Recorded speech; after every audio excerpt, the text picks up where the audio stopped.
since they're full. A man suddenly appears with a legendary spear called Venom and sits next to him. He introduces himself as Avis and assumes Shinya is a new adventurer, but notices he's above average. Shinya explains that it's his third day and he doesn't know much because he's from the countryside. Avis realizes that's why he isn't afraid of him and mentions that they call him a vampire because he hunts many undead. Shinya wonders if it's because he's pale, which makes everyone nervous, but Avis laughs and reveals that the real reason is his spear because it can drain life. Celia brings the food, so they enjoy their meal together. He later goes to the library to research the decline of glory 500 years ago, but there aren't many records about it. Meanwhile, Barlux is in a meeting to talk about the Skullface. They wonder who would defeat a Jack and not collect its armor, while Owls explains that he didn't find it impressive. The old man thinks those with letters of recommendation are strange, and they mention that on the day the Skullface was defeated, the sword was thrown into the castle, so they wonder if the events are related.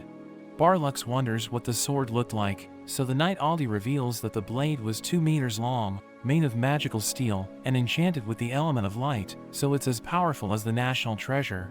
Barlux is surprised it's a legendary grade weapon, and Aldi thinks he can't ignore someone who defeated a monster with that sword.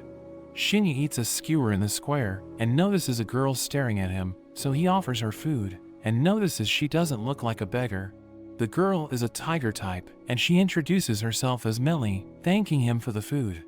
Avis suddenly appears, and he explains that Millie is an orphan from the church, so he always has to get her when she runs away. He decides to go home, but Millie goes up to Shinya and whispers in his ear before leaving. At night, Shinya wonders why Millie asked him to rescue a fox in the forest. He thinks it might be a good pastime until Shay returns, but realizes he forgot to leave his message for Tiara. So he goes to the Moon Sanctuary and asks Tiara to show Shay his sword when she sees her. He mentions that it can only be used by him and Shay, or someone designated by them. She realizes it's a powerful ancient weapon, and she's actually scared of it.